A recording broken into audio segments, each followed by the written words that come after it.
북적북적 북클럽.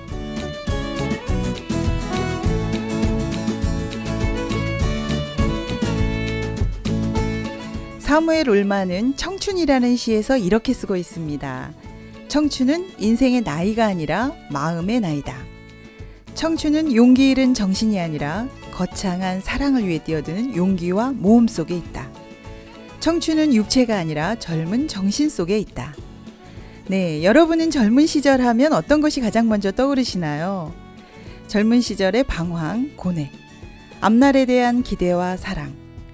나의 젊은 날은 어떤 모습이었을까요? 혹은 지금 나의 젊은 날은 어떤 모습인가요? 오늘 북적북적 북클럽에서 확인하시죠. 놀이플라이의 낡은 배낭을 메고 듣고 시작합니다.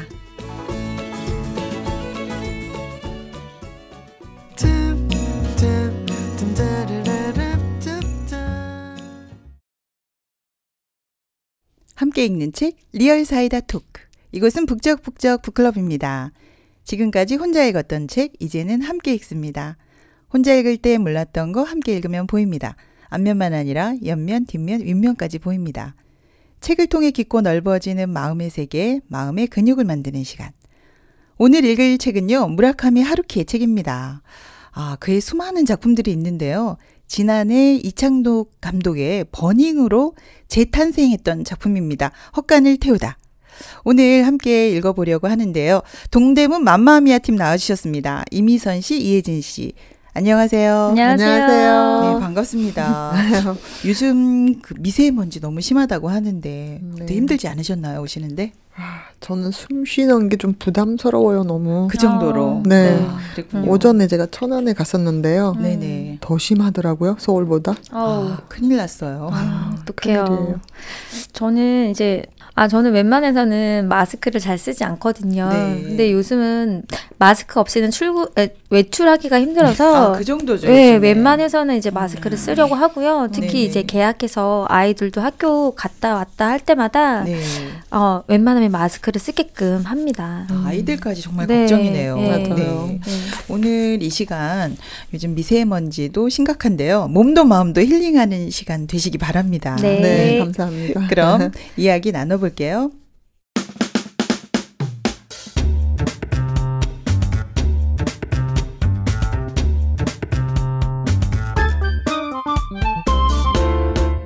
북적북적 북클럽. 네, 오늘 함께할 책은요, 무라카미 하루키의 책입니다. 헛간을 태우다. 무라카미 하루키는 사실 우리 북적북적에선 처음이에요. 근데 네. 정말 유명한 네네. 작가죠. 그렇죠. 네, 그래서 이 작품은요, 윌리엄 포크너의 헛간을 태우다 하고도 비슷하다는 네네. 이야기를 듣고 있습니다. 네. 하루키 자체가요, 원래 외국 작가들한테 많은 영향을 받았다. 스스로도 밝히고 있습니다. 그렇죠.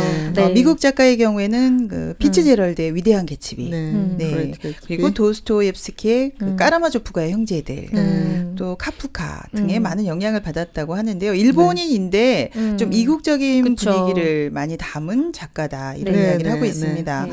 네, 그래서 청취자 여러분들을 위해서 작가와 줄거리 부탁드릴게요. 작가 먼저 부탁드릴게요. 네. 무라카미 하루키는요, 일본의 소설가이면서 번역가로 와세다 대학의 문학부 연극과를 졸업한 사람이에요. 연극과를 나왔네요. 네. 그리고 국어 교사인 부모님의 영향을 받아서 어릴 때부터 책을 많이 읽었다고 해요. 네네. 근데 참 재밌는 게 있더라고요. 부모님이 하도 일본 문학에 대해서 서로 이야기를 많이 나누었대요.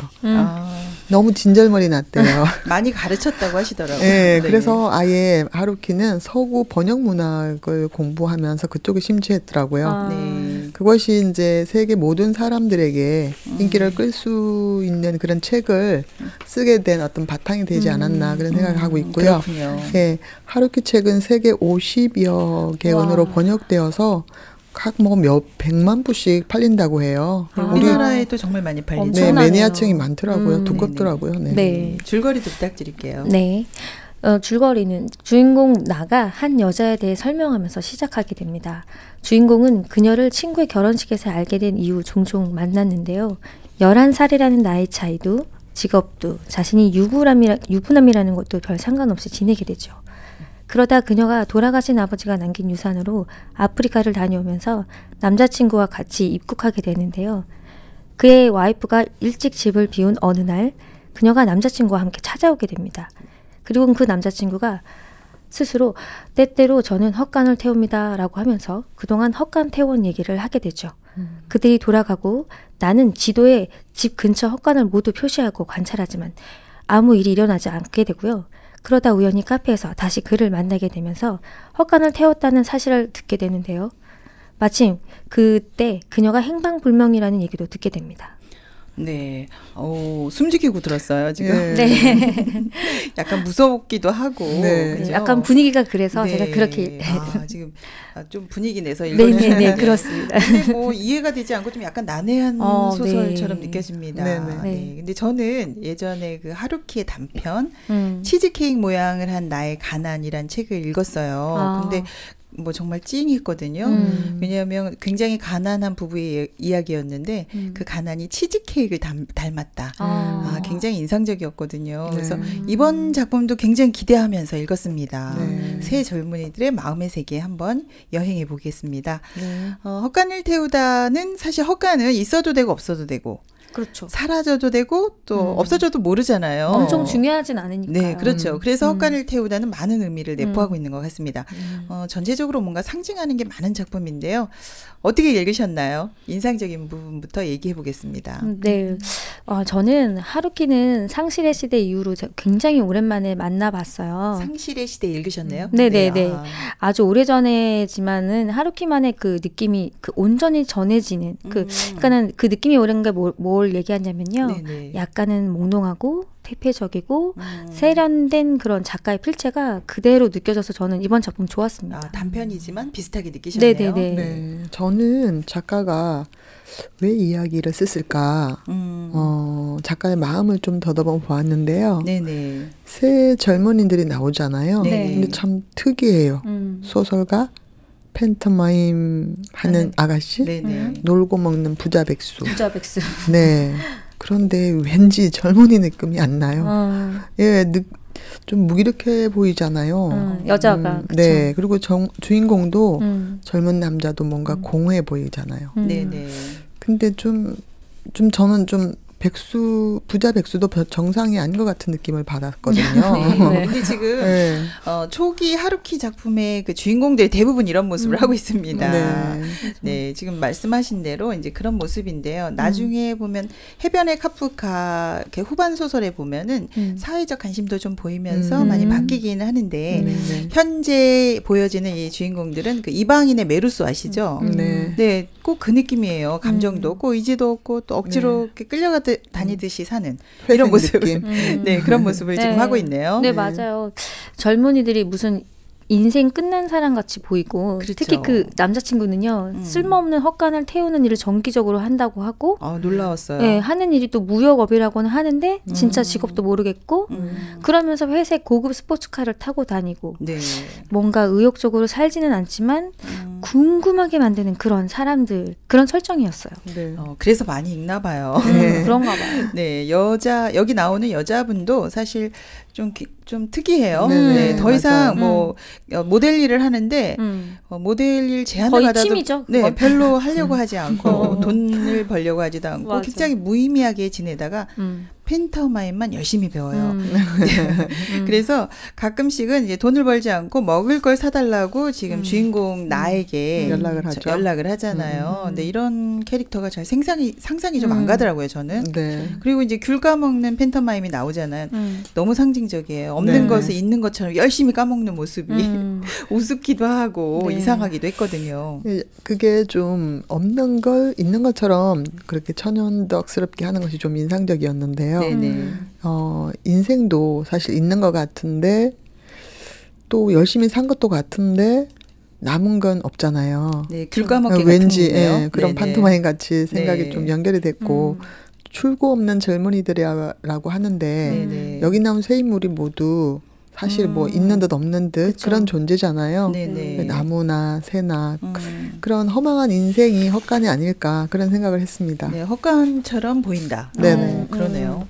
그러니까 보통 보면 일반적으로 연애하는 관계 보면 네네. 그럴 때 보면 1대1 관계잖아요. 그렇죠. 근데 여기서는 1대1 관계도 아니고 절대적인 존재도 아니고 네. 상대가 하는 이야기엔 또 집중하지도 않고 그렇더라고요. 그렇지만 같이 있으면 좋다고 하고 네.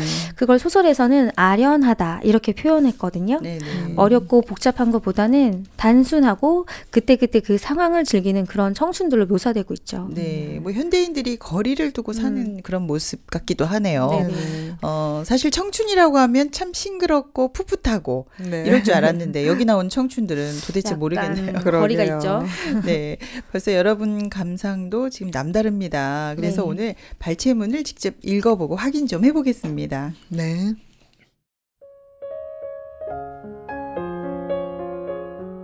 그리고 그녀는 귤 껍질 까기를 했다. 말 그대로 귤 껍질을 까는 것이다. 그녀의 왼쪽에 귤이 가득 든 유리통이 있고 그 오른쪽에는 귤 껍질을 넣는 통이 있다고 설정한다. 사실은 아무것도 없다. 그녀와 둘이 있으면 나는 마음이 몹시 편했다. 하고 싶은 일이며 결론을 내리기 힘든 사소한 골칫거리, 영문모를 인간이 떠안은 영문모를 사상에 대한 것들을 깡그리 잊을 수 있었다. 그녀에게는 그런 능력이 있었다. 그녀가 하는 얘기에는 특별히 의미라 할 것이 없었다. 나는 맞장구를 치면서도 그 내용은 거의 듣지 않고 있을 때가 많았다. 그녀의 얘기에 귀를 기울이고 있으면 멀리 흐르는 구름을 바라볼 때처럼 아주 아련해지고 기분이 좋았다.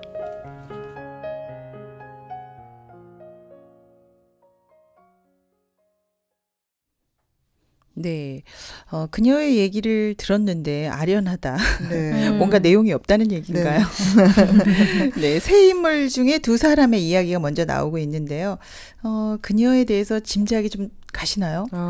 잘 모르겠네요, 계속. 네네네. 네, 근데 이제 팬터마임 하는 거는 정확하게 나오네요. 네. 네, 그리고 또 돈을 별로 의지하지는 않고. 네. 네, 굉장히 단순하네요. 네. 뭐 현실감이 드는 거라면 제가 읽어보니까 배고파서 잘 먹는 게 나와요. 근데 네. 이 앞뒤가 잘 안 맞고 네. 이 인물이 도대체 어떤 인물이야 이런 생각이 들었거든요. 네, 책을 다 읽고 나서도 저도 잘 모르겠어요. 근데 제가 이 젊은 아가씨의 입장에서 한 번도 살아본 적이 없는 것 같아요, 저는. 네네. 없는 것을 있는 것처럼 연기하고 없다는 것을 잊어버리면 된다고 해요. 네네. 진짜 알 수 없는 인물이고요. 이 생계를 위해서 아까 말씀하셨지만 모델 일을 하는 사람이에요. 네. 그런데 일을 그렇게 열심히 안 해요. 불러도 안 간다 하더라고요. 그러니까 수입은 없고 필요한 것은 주변 친구들의 이제 도움으로 충당한다고 그렇게 나오는데요. 네네. 그죠. 그게 이제 딱 보면은 약간 기생하는 생활이잖아요. 기생생활이네요. 네. 네. 그러니까 의지 없이 자기 의지 없이 사는 모습을 보여주는데요. 이래도 되고 저래도 되고 하는 거죠. 많이 먹는다고 나오고요. 네. 졸리면 그냥 바로 그 자리에서 자버리고 돈이 생기면 금방 여행 가서 써버리고 그러면서 돈은 없고 연락처에 사람은 많지만 나중에 보면 친구도 없는 걸로 나와요. 네. 네, 개방적이고 천진난만하고 단순하고 이래서 사람들을 매혹한다고 하는데 복잡했던 감정이 단순해지고 그녀를 만나면. 네, 그렇죠. 그런 단순함에 의지해서 산다고 하는데 그것이 귤 껍질 까기와 비슷하다고 하죠. 네, 있는 듯 없는 듯 하네요. 참 어렵네요. 네. 그리고 여기 나오는 주인공 나도 굉장히 재밌는 인물이에요. 네. 그녀를 만나면 몹시 편하다고 이야기하거든요. 왜냐하면 사상이 필요 없대요, 일단. 그렇죠. 복잡한 네. 게 필요 없어요. 네, 그리고 그러니까. 건성으로 들어도 되고. 네. 네, 그래서 모든 걸 다 말해버린대요. 네. 그래서 그녀가 이렇게 말할 때는 뭐 멀리 구름이 흘러가는 것처럼 아련해진다고 하는데요. 네. 둘이 도대체 무슨 얘기를 하는 겁니까, 지금? 진짜 보니까 원래 사람들이 이제 뭔가 생존 경쟁을 하면서 살잖아요. 그렇죠. 그래서 좀 똘똘한 사람 같으면 말도 조심하게 되고 그런데 그런 사람은 아닌가 봐요. 네네. 그러니까 시시비비나 유익을 따지지 않는 그런 관계가 되니까 편하고 그런 것 같은데요. 네네. 그냥 넋놓고 있어도 뭐 되는 상대니까 편할 수밖에 없겠죠. 뭐 주장하거나 뭐 의지가 있는 게 그렇죠. 아니니까. 뭐 네. 반박하거나. 그리고 귤깍이 팬터마임을 계속하고 있잖아요. 네네. 근데 계속하니까 나중에 현실감이 없어진대요. 네, 귤이 없는 걸 까먹는 거죠. 그렇죠. 네, 어려워요. 네. 그러니까 사실 귤 까먹기 팬터마임은 상징성이 있어요. 네. 있는 것 같지만 남은 것이 없는 인생이나 네네. 또는 이제 금세 사라지는 존재의 허망함 같은 거. 네. 뭔가 있는 것처럼 열심히 사는데 결국은 아무것도 남지 않은 그런 무의미한 일들이라는 것을 상실감을 통해서 이제 느끼게 하죠. 그렇네요. 예, 네. 살다 보면 인생이 허무하고 남은 것도 없는 것 같고 그런 느낌이랄까요? 네, 키워드 같네요. 그러네요. 이 귤까기가. 네. 네. 네. 근데 좀 현실인지 뭐 이게 상상인지 모르게 혼동할 수 있는 그런 부분이 많이 나와 있습니다. 네. 그녀의 삶 자체가 그녀의 삶 자체도 그래요. 네. 귤 까먹는 거하고 비슷하죠. 현실인지 네. 상상인지 모호하게 나오거든요. 네. 있어도 되고 없어도 되고 살아도 되고 안 살아도 되고. 네. 이들 그 등장인물들의 사이도 굉장히 모호해요. 서로 얘기를 주고받는데 공통화제가 없어도 서로 개의치 않고 맞장구를 근데 치지도 맞장구는 치네요. 특이해요. 일반적이지 않죠. 네. 통하지는 않지만 만나면 편하고 무슨 감정도 없고 의지도 없고 무미건조한 그러니까 자주 만나잖아요. 네네. 네네. 무라카미의 소설은 소외, 외로움 이런 주제가 대부분 반복된다고 평을 듣는데요. 이 소설도 정말 그런 것 같아요. 네, 그런 것 같아요. 뭐 맞장구는 치고 있지만 서로 관심 없다는 거 아닐까요? 그렇죠. 네, 정말 모든 게 좀 혼란스러운데요. 청취자분들도 이 캐릭터 들으시면서 굉장히 어리둥절하실 것 뭐지 같아요. 이럴 것 같아요. 네, 다음 발췌문 읽으시면 또 더 어리둥절하면 어떡하죠? 네, 아버지의 이제 그녀의 아버지가 돌아가십니다. 그래서 그 유산으로 아프리카를 떠났다가 남자친구를 사귀고 돌아오죠. 그래서 세 사람이 이제 함께 만나서 하는 이야기가 나옵니다. 이거 읽고서 또 이야기 나누겠습니다.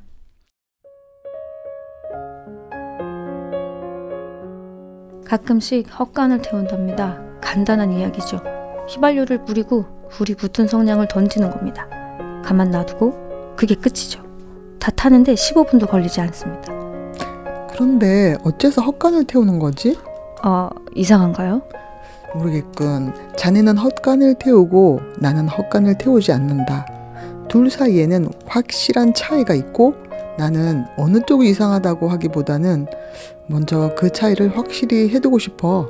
2달에 한 번쯤은 헛간을 태웁니다. 그 정도 페이스가 전 좋은 것 같아요. 남의 헛간을 태운단 말인가? 그렇죠. 당연히 그래요. 남의 헛간이죠. 그러니까 말하자면 범죄행위죠. 당신과 제가 지금 이렇게 마리화나를 피우고 있는 것처럼 명백한 범죄행위입니다. 물론 큰 화제가 날 만하지 않은 걸 고르는 거죠. 전 방화를 하고 싶은 게 아니라 헛간을 태우고 싶은 것뿐이니까요. 세상에는 헛간이 얼마든지 있고 그것들은 모두 내가 태워주기만 기다리고 있는 것 같다는 생각이 듭니다. 15분이면 깨끗하게 태워버릴 수 있죠. 마치 처음부터 그런 건 존재하지도 않았던 것처럼 말이에요. 아무도 슬퍼하지 않습니다. 그저 사라질 뿐이죠. 깨끗이요. 그것은 태워지기를 기다리는 겁니다. 저는 그 사실을 받아들일 뿐이고요. 그곳에 있는 것을 받아들일 뿐입니다. 마치 비와 같은 거죠. 비가 온다, 강이 넘친다, 무언가가 떠내려간다. 말하자면 물림새 같은 겁니다. 그게 없으면 우리는 스르륵 풀어져서 말 그대로 조각조각 날 겁니다. 그게 있기 때문에 우리의 동시 존재가 가능해지죠. 네, 이번에는 헛간을 태우네요. 좀 전에는 귤 까먹는 신용을 계속했습니다. 네, 범상치 않습니다. 그렇습니다. 네, 본질적인 질문이 나옵니다. 왜 헛간을 태우려고 하나? 이렇게 묻습니다. 근데 비가 오는 것과 같다고 그래요. 헛간 태우는 것이 뭐 강이 넘치고 떠내려가고 뭐 당연하다는 건지 점점 오리무중인데 어떠신가요? 보니까 이 사람 자기 속에 수많은 자아가 있잖아요. 사람은 네네. 헛간을 불태우고 싶은 자아도 있고 네. 또 그것을 꾸짖고자 하는 또 자아도 존재한다고 하고 있어요. 네네. 근데 중요한 게 뭐냐면 남자가 헛간을 태움으로써 자기의 평형을 유지한다고 말하고 있어요. 그러니까 자기가 무너지지 않게 할 수 있다는 거죠. 네네. 근데 가만히 보면 헛간을 태운다는 것으로 자신의 이중적인 행위를 정당하기 위한 어떤 알리바이를 네, 만든다. 되는 것 같아요. 네, 본인 보기에는 괜찮지만 괜찮은 건 아니잖아요. 아니죠. 네. 절대 아니죠. 네, 네, 이건 그러니까 헛간을 태우는 데는 이제 특별한 이유가 있진 않아요. 네. 헛간이 태워지길 기다린다고 하는 게 자기 이유의 생각이죠. 네, 이유의 전부예요. 원래부터 없었던 존재처럼 사라지는 것이라 아무도 슬퍼하지 않는다고 하고요. 네. 저는 이 부분에서 그녀를 살해하는 걸 암시하는 그녀가 걸까? 사라지잖아요. 네, 그래서 연결이 되죠. 그걸 암시하는 걸까라고 생각해봤어요. 네. 헛간이 태워지길 기다리니 자신은 그저 그 사실을 받아들일 뿐이다. 마치 자신과는 아무런 상관이 없고 자신의 의지로 하는 것도 아니다. 죄책감도 없고. 네. 그쪽에서 원해서 해주는 거니까 내게는 책임이 없다. 이런 식의 말해서 저는 진짜 소름이 끼쳤어요. 아, 그러네요. 약간 스릴러 같지 않으세요? 스릴러물 같아요. 뭐 사이코패스, 자기 합리화 뭐 이런 단어들이 막 생각이 나기 소름 돋아. 시작하는데요. 네. 남자친구가 굉장히 부유한 사람으로 나와요. 네. 근데 이 사람이 보면 이제 정기적으로 태운다고 하잖아요. 그러니까 마음이 채워지지 않는 사람 같아요. 그래서 굉장히 불이 나면 자극적인 행동이잖아요. 그쵸. 이런 것들을 네. 찾아다니는 그런 그런 사람 걸로 같은데. 해소를 하는 거죠. 아, 네. 그래서 정신은 굉장히 황폐한 사람이구나. 예, 그래서 네. 그러면 이 사람이 태운다는 이 헛간이 정말 아까 그녀를 태운다고 얘기하셨는데 네, 뭐 스릴러가 되려고 하는데요. 이 작품이. 무서워요. 네, 뭘 상징하는 걸까요, 이것이? 헛간 젊은이들이 소망이 없잖아요. 지금 네네. 보면 일할 의지도 없고. 근데 세월은 지금 흘러가고 있고. 네. 근데 보면 그런 사실에 아무도 슬퍼하지도 않아요. 네네. 그래서 헛간이라고 하는 것 같기도 한데요. 네네. 근데 이 남자를 보면 굳이 젊은이가 아니고 늙은이에요. 젊은이 같지 않은. 네, 이 내면이? 부분에 내면이? 내면이 보면 아, 그러네요. 맞아요. 그러니까 저는 이게 그 헛간이라는 게 현대인의 고독으로 저는 느껴졌어요. 고독함. 네. 그러니까 고독 중에서도 이제 가진 것 없고 배운 것 없고 소유하고 있는 것이 별로 없는 외로운 젊은 영혼들을 이제 가리키고 있다는 느낌인 거죠. 그러니까 그러면, 그들은 처음부터 존재하지 않았던 것처럼 네. 사라져도 슬퍼하는 이가 하나 없는. 네. 그러니까 그걸 소설 속에 그녀가 대표하고 있다고 저는 보여져요. 아, 그렇군요. 이게 이창동 감독의 버닝에서는 이런 네. 표현들이 느낌 있죠. 네. 많이 나왔더라고요. 네. 그럼 여러분들의 20대는 어땠나요? 이제 허간 같았나요?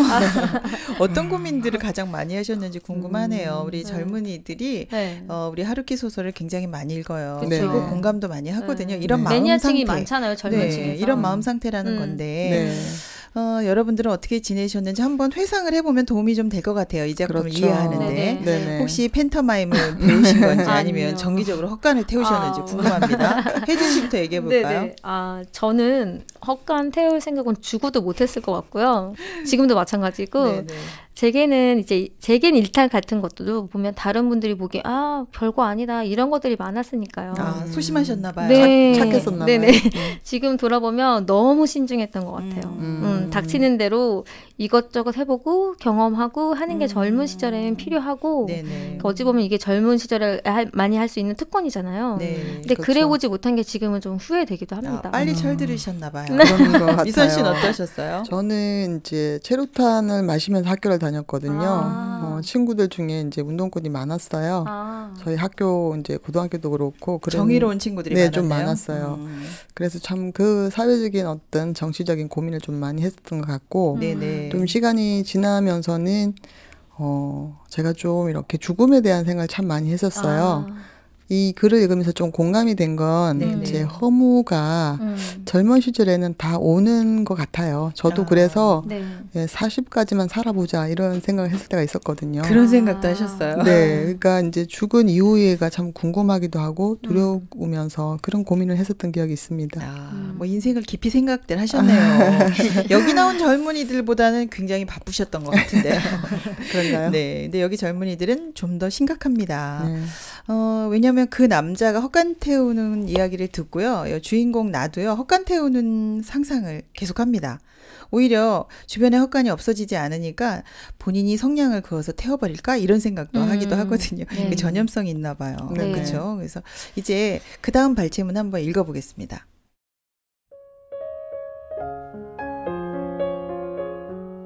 그런데 그 후로 그녀를 만난 적이 있으십니까? 그가 물었다. 아니, 못 만났는데. 자네는? 저도 못 만났습니다. 연락이 안 돼요. 아파트에도 없고 전화도 안 받고 팬터마임 모임에도 안 나오고요. 어디론가 훌쩍 떠난 모양이군. 지금까지도 몇 번이나 그런 적이 있었거든. 한 푼도 없이 한 달 반씩이나요? 생활적인 면에서 그녀에겐 그럴 만한 능력이 없어요.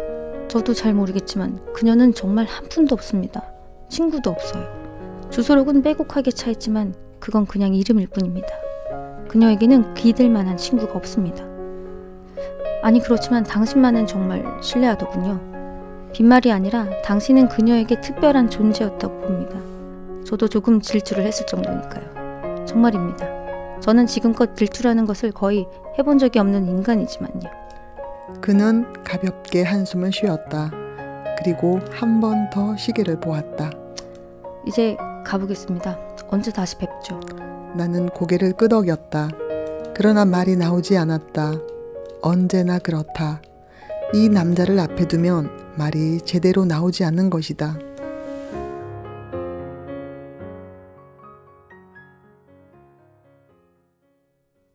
네, 드디어 그녀의 실체가 드러납니다.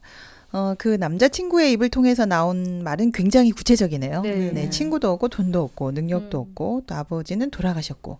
근데 이 이야기를 하는 태도가 네. 좀 감정이 없고요. 호구조사원 같아요. 되게 마음에 안 메마르게 들어요. 얘기하죠. 네, 구청에서 나오신 분 같네요. 그러니까 지금 친구라고 하는데 굉장히 메말랐고요. 그 삶의 방향도 의지도 없는 그런 사람들을 지금 표현하고 있는데 정말 가난하네요. 네. 무기력하고. 네. 네. 근데 이제 그녀의 남자친구는 굉장히 부유한 사람인데 그녀와 네. 어떻게 친구가 됐는지 그렇죠. 정말 차가운 사람 같은데요. 네. 제가 듣다 보니까 너무 서운해요. 네네. 여자친구잖아요. 그렇죠. 네, 사실을 말하는 것 같은데 뭐 자기하고 아무 상관없는 쓸모없는 사람을 취급을 것처럼 하죠, 지금. 얘기하고 네네. 뭐 여행 갈 여력도 없는 여자다. 있어도 되고 없어도 되고 막 뭐 같은 너무- 여자로서 기분은 별로네요. 네, 기분 나쁘네요. 네. 네, 특히 이제 기댈 만한 친구가 없다는 부분이요. 네. 젊고 모델을 할 만큼 예쁘지만 고립되어 있는 그런 모습이잖아요. 네, 이 여자가. 네, 네. 그렇죠. 네, 주인공에게 마음을 의지하고 있는데 남자가 이제 그 남자친구로 나오는 사람이 거의 질투하는 그런 타입은 아닌데 차가운 네, 사람인데. 질투가 날 만큼이라고는 하잖아요. 네네. 감정이 없는 사람 같았는데 이 부분에서 저는 좀 놀랐어요. 질투를 한다고 해서. 네, 오히려 반갑네요. 인간 남네요. 네, 사실 여자는 이런 상황이면 누군가에게 도움을 청하고 싶은 상황이었을 것 같아요. 네네. 근데 이걸 지금 남자친구가 다 알고 있는 거잖아요. 근데 이제 그것에 대한 자세한 내용은 더 이상 나오진 않습니다. 네. 여자가 이제 어려워했다, 힘들어했다, 뭐 이런 이야기 나오지 않아요. 근데 상태는 기진맥진한 상태고 무기력한 상태로 그렇죠. 네, 나옵니다. 네. 여자를 대하는 태도를 보면 그 남자의 성격도 나오거든요. 네네. 여자친구가 사라졌는데도 전혀 상관없어 보이는 게 네네. 냉정하고 비인간적이고 저는 무서웠어요. 네, 네. 약간 좀 사무적으로 네. 이야기하잖아요. 네. 걱정하거나 찾지도 않고 여행도 안 갔으면 실종 신고를 해야 되는 게 맞는 것 같은데 그렇죠. 한 달 반 동안 모르니까. 굉장히 무관심하죠. 혼이는 독일제 스포츠카를 타고 다니는 백수잖아요. 네네. 뭐 그러면서 여자는 쓸모없는 사람 취급하고 그러는데 좀 그 말투나 이런 게 인간을 너무 하찮게 말하잖아요. 네. 쓸모없고 능력 없고 기댈 것 없고. 네. 근데 여자친구 좀 마음이 조금이라도 있었다면 그렇게 묘사하기는 어려울 것 같아요. 네, 근데 둘 다 비슷한 거 아닌가요? 지금 남자도 직업도 없고 뭐 하는 사람인지 지금 모르잖아요. 근데 마치 사물처럼 묘사를 하고 있잖아요. 그래요. 네. 그래서 헛간 태우는 일이 전부잖아요. 네. 네. 사실 가장 가까운 헛간을 태웠다는 게 여자를 태웠다는 말 같은데요. 네, 마지막에는 그렇게 나오죠. 네네. 네. 그것도 정기적으로 태운다고 하면 다른 사람들도 헛간처럼 보이는 그런 사람들을 그렇게 태웠다는 건데 여기서부터 심각한데요. 혹시 무서운데요? 연쇄살인마가 아닐까요? 네, 약간 사이코패스 이런 성향을 가진. 사실 네네. 태워줄 게 아니라 손을 내밀어서 도움을 주었으면 좋았을 걸. 정상적이라면 그랬겠죠. 그렇죠. 그렇게 그런 생각이 들고 그래서인지 인물들이 다 너무 기괴해요. 기괴하죠. 여자도 남자친구도 주인공 나도 만나서 하는 대화도 굉장히 무의미하고 네네. 단순하고 근데 그 안에 별 내용은 없고 네네. 그래서 의지도 의욕도 없고 마치 그냥 진짜 사물 같아요. 사물. 네. 그럼 사실 혼자 있어도 될 것 같은데 만나기는 왜 만나는지 모르겠어요, 이들이. 그런 거 보면. 근데 이제 여기까지 이야기를 하다 보면 왜 하루키가 이 소설을 썼을까? 네. 네, 모호하고 좀 혼란스럽고 한데요. 그래도 이런 장치들이 사실은 의미하는 것이 있다고 생각합니다. 네, 내포되어 있는 의미가 있을 것 같은데 어떠세요? 네. 하루키 글의 묘미가 이런 거잖아요. 네. 사실 여백이 많아서 우리가 생각할 게 좀 많아요. 이게 네. 이제 단점이기도 하고 장점이기도 한데 아, 그러네요. 네, 좀 이렇게 바쁜 사람들은 하루키 글 읽어도 감동 없을 것 같아요. 명확하게 보이는 게 없습니다. 네네. 네. 궁금증이 많아져서 좋은 것 같기도 한데 어. 또 저 같은 경우에는 좀 이번에 읽으면서 답답했어요. 저는 이제 또 역시나 저도 많이 생각을 하게 되더라고요. 아, 상상력을 발휘하셨네요. 귤을 까먹는 팬터마임이나 이제 보면 아무것도 없는 그녀의 인생이 이 팬터마임이랑 비슷하고 헛간의 의미도 비슷하고 네. 이런 상징에 대해서 저는 이제 생각을 해보게 됐어요. 아, 네. 네. 뭐 우물에 빠졌던 그 네. 이야기도 나오잖아요. 네네. 근데 나중에 알고 보면 그 우물이 없었다.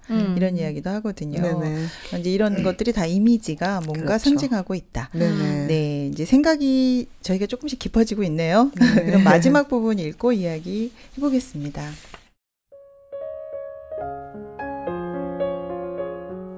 그 다음에 내가 그 아파트를 찾았을 때는 문에 다른 주인의 문패가 걸려 있었다.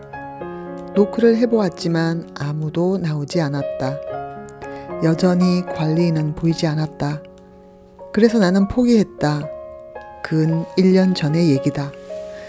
그녀는 사라져버렸다. 나는 아직도 매일 아침 5개의 헛간 앞을 달린다. 우리 집 근처의 헛간은 여전히 한 곳도 불타지 않았다. 어딘가에서 헛간이 탔다는 얘기도 들리지 않는다. 또 12월이 오고 겨울새가 머리 위를 지나간다. 그리고 나는 나이를 먹어간다. 밤의 어둠 속에서 이따금 나는 불에 타 허물어지는 헛간을 생각한다. 네, 결국 그녀는 어디에도 없네요. 없네요. 네, 도대체 어디로 간 걸까요? 그런데 그녀는 사라졌는데 세상은 아무 일 없다는 듯이 겨울도 오고 네. 네, 나이도 나이를 먹고. 먹어가. 허무한데요. 좀 허망하죠. 네. 그들이 존재했었나 싶게 너무 아무 일이 없고요. 네. 그래도 나는 그녀를 찾아 헤맨다는 게 조금은 좀 인간적이어서 그러네요. 안심이 됩니다. 네. 네, 정말 앞부분은 뭐 이게 사람들 얘기 맞아? 너무 비인간적이지 않아? 이런 이랬었거든요. 인간들이 있나. 네. 의미 없이 굴깍이나 하고 직업도 없고 헛간이나 태운다고 하고 그래도 주인공 나는 여자를 찾네요. 네. 그게 좀 인간적으로 좀 저도 느껴지는데요. 네. 저도 인생이 좀 허무하다 이렇게 느껴져요. 네. 네. 저도 진짜 아까도 얘기했지만 저도 그런 시기가 있었거든요. 네.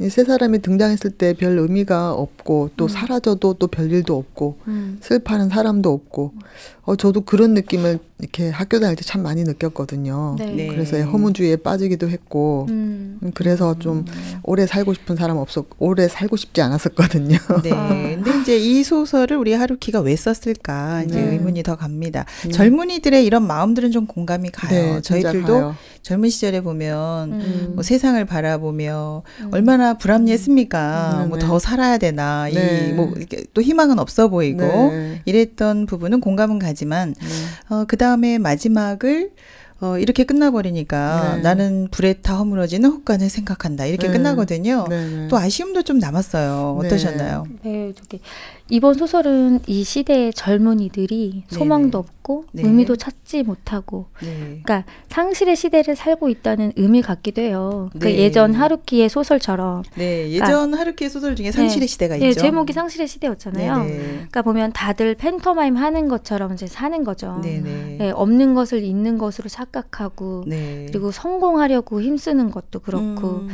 사실 근데 나중에 돌아서 보면 남는 건 없고 그렇죠. 그래서 우리는 그거를 이제 허무하기도 하고 그다음에 그 스스로를 나는 진짜 허당이다 이렇게 하기도 하잖아요. 네네.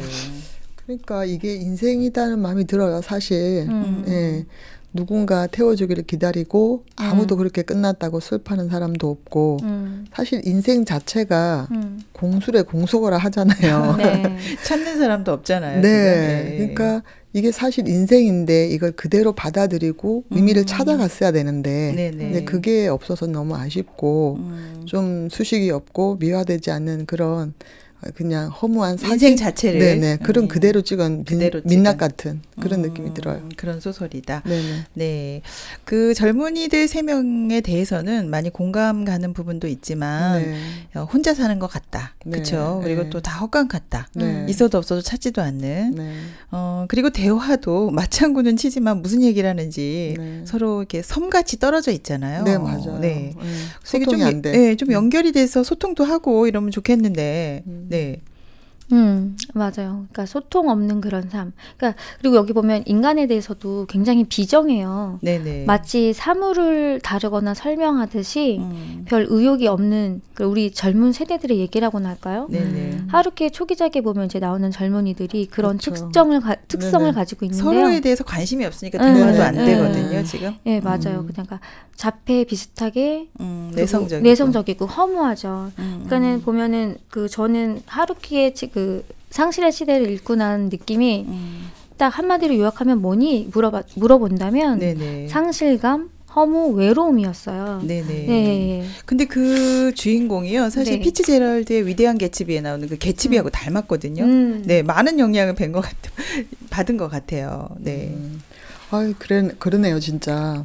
하루키가 보면 현대 미국 문학의 영향을 많이 받았잖아요. 그렇죠. 네. 사실 뭐 서구 문학을 네네. 번역을 전공하기도 했으니까 네. 보면은 패션 잡지, 영화, 재즈 이런 서구 문화에 굉장히 익숙하게 나오는데 보면 작품 속에 계속 나오는 게 뭐 대마초 마리화나 또 음악이 깔리죠. 네, 요한 스트라우스 왈츠도 나오고 네, 그렇죠. 네, 네. 이런 것들이 깔리는 거 보면 바탕은 일본인데 내면은 서구적인 그런 분위기는 부분이 지금 많이 나오니까. 서양식이에요. 네네. 네.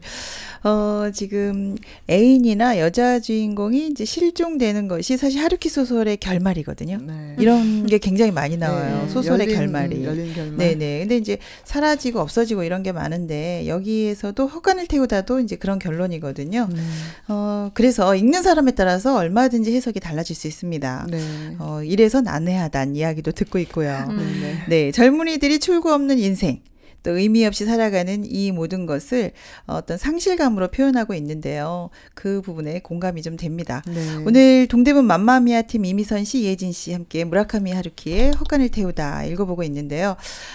노래 한 곡 듣고 2부 다시 쓰는 엔딩 들어갈게요. 김동률의 청춘. 우리들 만났다 하면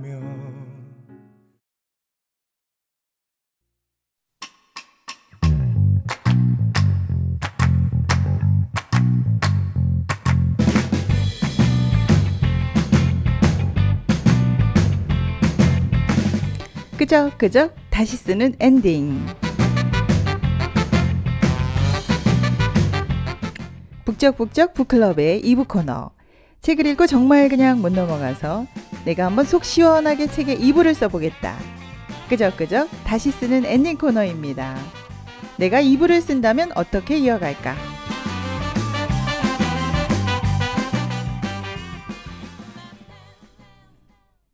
여러분과 함께하는 북적북적 북클럽. 네, 무라카미 하루키의 헛간을 태우다 읽었습니다.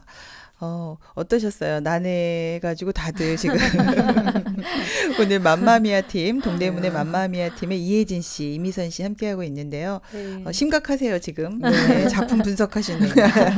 네, 2부로 끄적끄적 다시 쓰는 엔딩 지금부터 쓰겠습니다. 네. 1부에서 아쉽다고 얘기를 많이 네, 하셨어요. 네. 그래서 2부는 우리가 할 얘기가 더 많을 것 네. 같거든요. 네. 네. 예, 먼저 책을 읽고 알게 된 점, 변화된 점 이야기 해보겠습니다. 네. 혜진 씨부터 해볼까요? 네, 그러니까 읽을수록 다르게 해석이 되고 네네. 보면 궁금한 게 너무 많은 거예요. 네. 끝까지 그녀가 자살을 한 건지 아니면 그가 죽인 건지 그가 죽였다면 헛간에서 그런 건지 근데 왜 헛간에서는 뭐 아무것도 탄 건 없었죠. 그 어떤 헛간도 뭐 탄 본 적이 없었다고 다시 하잖아요. 돌아오는 건 네. 아닌지. 네. 그 어떤 것도 확실히 마무리 짓지 않고 결말을 맺고 있으니까 네네. 정말 궁금한 게 너무 많고요. 헛간을 태우는 것이 사람을 태운다는 것의 은유적 표현인 건지조차도 네네. 저는 너무 궁금하고 예, 어떤 그런 것들이 독자의 자의적 해석을 열어둔 거라서 좋기도 하지만요. 네. 해석이 자유로울 수 있는 장치들이 여긴 많아도 너무 많아요. 그래서 저는 한마디로 얘기하면 너무 혼란만 야기한 느낌이다. 네. 이렇게 얘기할 수 있을 것 같아요. 네, 저는- 인물에 대해서도 좀 정확한 네, 거는 없잖아요. 맞아요. 네. 전 이렇게 끝나는 게 좀 슬퍼요. 네. 사실 인생이 음. 뭐 상실감 또 허무 이런 건 다 공감하잖아요. 네네. 그렇지만 그 이유도 있잖아요. 그렇죠. 네, 그게 다가 아니잖아요. 이제 뭐 육체를 위해서 하는 모든 행동이 이제 막 계속 더 자극적이고 더 자극적인 거 이런 걸로 흘러가고 있는데요.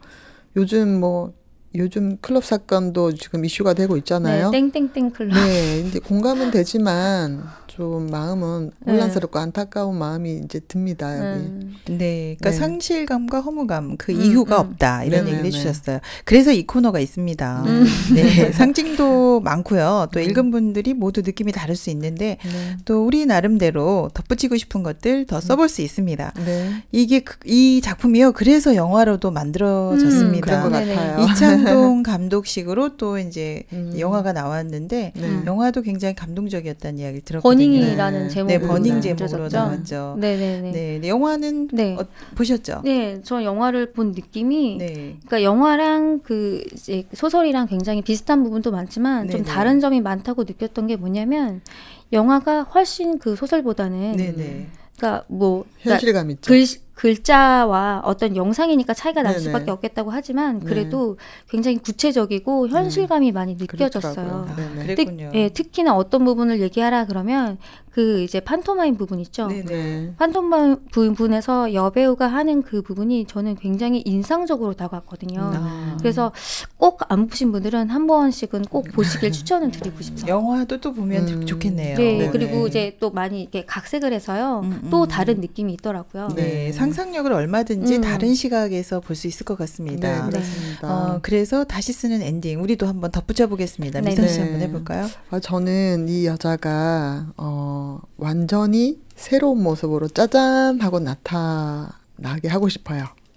네네. 네, 좀 아, 늙은이 잠깐 같이. 사라졌다가 네네. 그래서 지난번에 북아프리카 갔다 왔잖아요. 이 여자 네. 다시 간 거예요 거기. 아. 근데 이번에는 제대로 갔다 온 거죠. 아, 북아프리카에서 그 사람들과 만나서 살면서 자기가 보지 못하던 새로운 면을 본 거죠. 이 변화의 계기를 만들어서 짜잔하고 와서 이제 단순하고 자기 의견이 없던 거기에서 좀 생각을 하고 인생의 의미를 찾고 꿈을 찾아서 좀 강한 여자, 마음이 강한 여자로 이렇게 돌아오게 하고 그러니까 싶어요. 돌아왔을 때는 좀 네. 다른 모습일까요? 다른 모습. 아주 멋지게 네, 교류하고 대화도 하고 웃는 모습 네네. 좀 달라졌을 것이다. 네. 네, 돌아오는 모습까지 입으로 써야겠네요. 네네. 네, 하루키의 초기 작품 대부분이 그 주인공들이 약간 자폐적이고 무관심하고 상실감에 휩싸였고 이런 네. 모습들이 이제 소극적인 모습인데요. 네.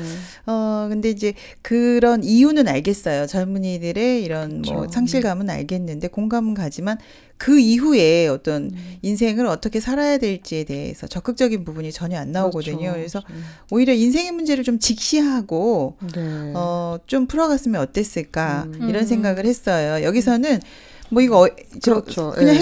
헛간을 태우는 걸로 네. 그냥 넘어가 버리잖아요. 네. 그래서 다음까지 사고를 해야 되는데 네. 여기서 끝낸 거죠 네네. 사실. 그래서 인생의 길을 좀 어떻게 보면 헛간을 태우는 걸로 상징으로 하면서 더 길을 잃어버린 게 아닌가 맞아요. 이런 생각이 저도, 들었거든요. 그래서 그러네요. 후기 작품들은 좀 사회 첨예적이긴 하지만 네. 이제 좀 달라진 모습을 보여주긴 하거든요. 네. 그래서 이 부분을 다시 쓰고 싶은 생각이 있었어요. 좀 인생의 네. 문제를 직시하고서 좀 더 오케이. 쓰면 네네, 어땠을까? 맞습니다. 네. 네. 저는 이 여자도 여자지만은 그 남자친구도 뭔가 자신에 대해 볼 수 있는 기회가 됐으면 싶어요. 네네. 그러니까 헛간은 다른 사람이 아니라 바로 자신이라는 거.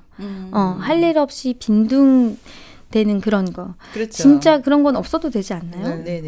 자기가 틀릴 수도 있다고 생각하면 자기가 많이 달라질 수 있을 것 같아요. 아, 그렇군요. 사실 헛간에 쓸모 있는 것들이 들어있을 수도 있고 그렇죠. 그 안에 잠시 보관될 수도 있는 거니까요. 그러네요. 네. 또 뭐 쉬고 있는 중일 수도 있는데 그걸 그렇죠. 태워버리니까 네. 문제가 되죠. 여기 나오는 주인공은 소설가잖아요. 네네. 좀 답답해요. 네.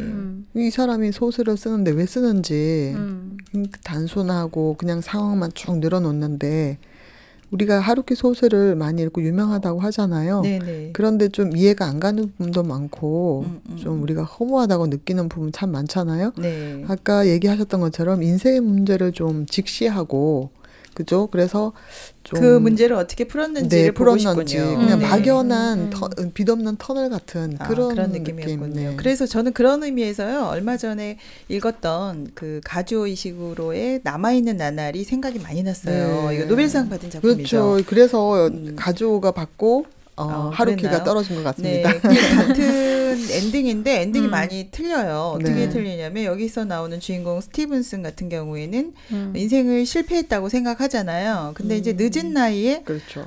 새로운 걸 해질녘에 유머? 이제 유머를 배워야겠다. 맞아요. 이런 얘기를 합니다. 그래서 이 부분이 사실은 어떤 새로운 돌파구처럼 보여졌어요. 그래서 맞아요. 인생의 어떤 출구 같은데요. 네. 그래서 저는 이 스티븐슨이 나중에 길에서 어딘가에서 네. 만나고 싶은 사람이 됐거든요. 맞아요. 이 형이 지금 재밌을 것 헛간을 같아요. 태우다 네. 같은 경우에는 네.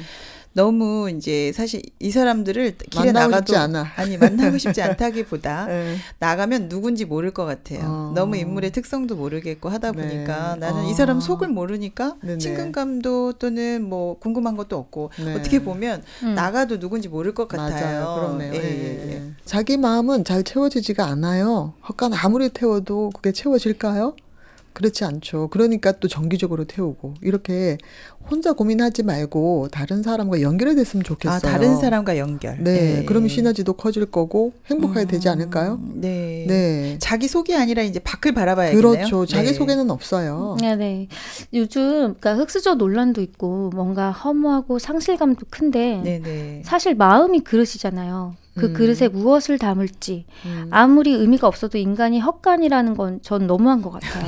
헛간 같은 존재가 어디 있어요? 네네. 모두가 고유하고 귀한 존재들인데요. 맞아요. 큰 바위 속에 천사가 들어있다고 믿으면 달라집니다.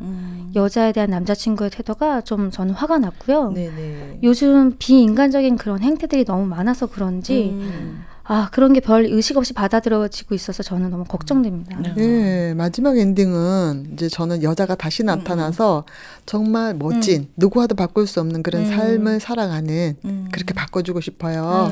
네, 무채색 같은 그 아가씨에게 색을 입혀주고 싶은데요. 네네. 젊은 시절의 방황은 누구나 하는 거잖아요. 네, 그렇죠. 그것 때문에 또 남은 인생에 더 가치가 있고 새로운 시작이 더 의미가 있는데 네. 자기 생각의 늪에서 벗어나서 언제 태워서 없어질지 모르는 그런 헛간이 아니라 네, 건강한 젊은이 그런 사람 꼭 필요한 사람 모퉁이 돌이 되면 좋겠어요. 저는. 네. 네, 저는 이제 주인공이 소설가잖아요. 네. 이왕이면은 네. 소망을 담는 이야기가 되면 얼마나 제가 좋을까. 하고 싶은 얘기예요. 네, 맞아요. 바위 속의 천사. 네, 그렇죠. 네. 이렇게 멘붕인 상태의 젊은이들만 등장하는 게 아니라요. 네. 이제 나도 이제 사람들과 얘기 좀 해볼까? 이런 이야기를 전해주면 어떨까? 그렇죠. 반전. 예. 이렇게 끝나도 저는 좋을 것 같아요. 네, 네. 마지막이 굉장히 희망적이네요. 네. 사실 우리의 삶은 이제 유치하고 구체적인데 네. 어떤 상징보다는 리얼리티가 더 필요한 부분 같아요. 네. 현실감이 더 필요하다. 네네. 이창동 감독님의 그 버닝이 그런 의미에서 저는 좀 더 사실적이고 구체적이라서 이해하기가 쉽지 않았나. 그래서 더 와닿았던 것 같습니다. 네. 네. 여러분이 그 채색한 엔딩이 정말 좋네요. 이제 우리 새 젊은이들이 더 이상 자기에게 갇히지 않고 이제 사람들과 얘기 좀 해볼까? 이렇게 엔딩 혜진 씨가 해줬는데 너무 고맙습니다. 네. 상실감에서 좀 벗어난 것 같은데요. 네. 그렇죠? 희망적이죠? 네. 정말 감사합니다. 오늘 함께해 주셔서 정말 감사하고요.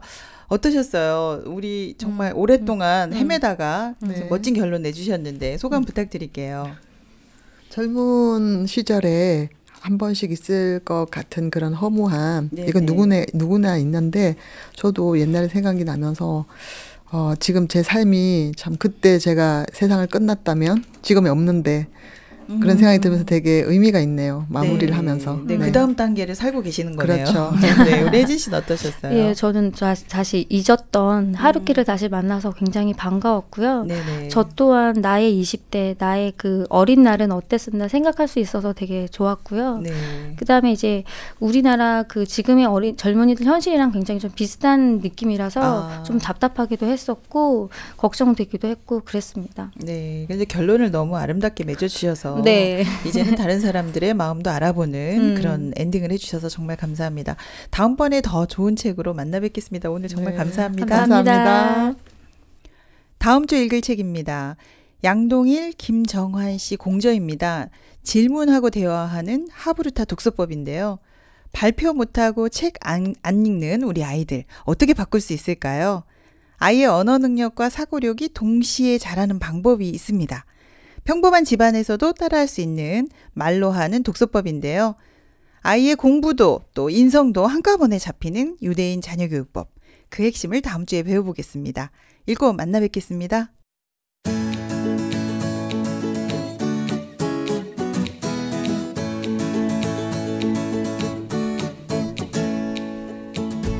함께하면 힘이 됩니다.